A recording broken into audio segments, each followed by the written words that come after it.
Hello there and welcome. I'm Bob Proctor. You've often heard me say in seminars and speeches I've made that we are truly God's highest form of creation. And I firmly believe that. What makes us God's highest form of creation? What separates us from all the other little creatures on the planet? You know, all the other little creatures on the planet are completely at home in their environment. They blend in. You and I are totally disoriented in our environment.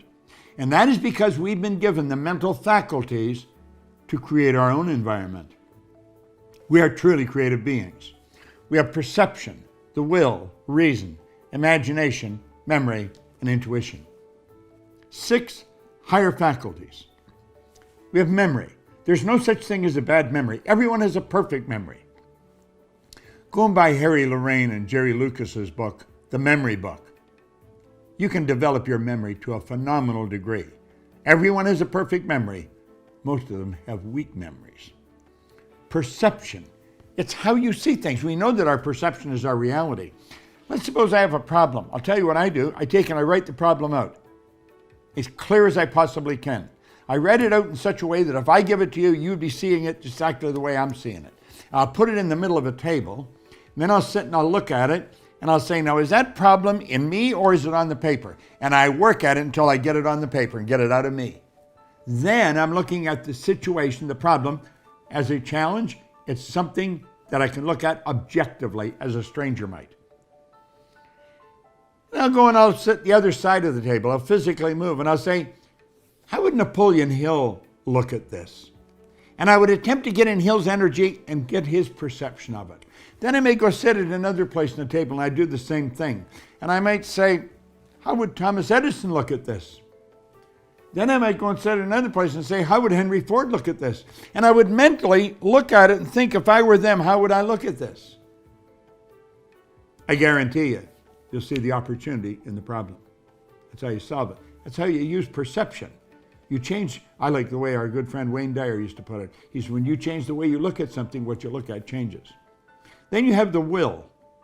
You know, when John Kennedy asked Dr. Wernher von Braun what it would take to build a rocket that would carry a person to the moon and bring him back safely to Earth, von Braun answered him in 5 words. He said, the will to do it. You see, the will is that mental faculty that gives you the ability to hold one idea on the screen of your mind to the exclusion of all outside distractions. It gives you the ability to concentrate. When you concentrate, your thoughts increase in amplitude of vibration. Your thoughts become much more powerful. You have the ability to raise and lower your own power through your thinking. Well, that's what the will is for, to hold one idea to the exclusion of all outside distractions that are begging your attention through your senses. Then we have imagination. Napoleon Hill said it's the most marvelous, miraculous, inconceivably powerful force the world's ever known. Do you know the building you're in was nothing but an image in somebody's mind at one time? That's all it was. You have a marvelous imagination. You can create whatever you want, your imagination. And I'm going to tell you something. When you get a picture here, you've gone there. That place exists. There is a place. You've raised yourself, put yourself on a higher frequency of thought. Nothing's created or destroyed. Whenever we build an image in our mind, we're capable of doing it. See, it wasn't too long ago when if somebody had talked about having one of these things, you'd have thought they're out of their mind. Today, they're commonplace. Imagination. Then we have reason. Reason, right reason. Most people reason away their success. Reason is where you pluck thoughts out of the ether. You create thoughts. You can pick up thoughts. Thoughts are floating around, other people's thoughts, or you can create them. You create them because you've got what's called an inductive reasoning factor, and you pull thoughts and build them together, and you build an idea. And if you don't like the idea, take another thought and add it. And you keep adding thoughts till you got the idea you want. Reason. Think. Think. How can I fix this? How can I do that? You do it through thinking. You build an image in your mind through thoughts. Thinking is the highest function that you're capable of.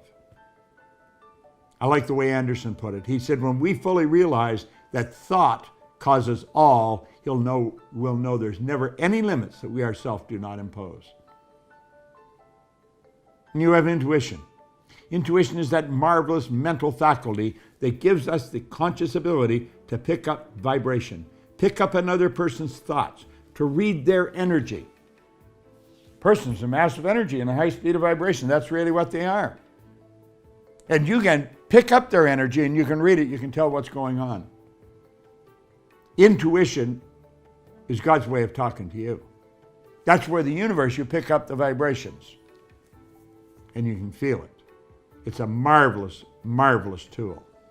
I have become very intuitive. Usually when you see a person that's intuitive, you say, my goodness, they're psychic, and we look at that as a bad thing.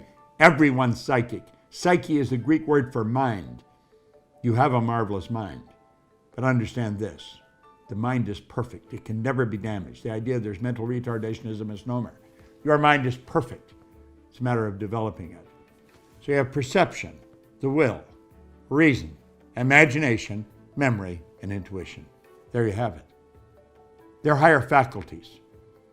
Study them. We have a marvelous program called The Magic in Your Mind. You might inquire about it. This is Bob Proctor, and thank you.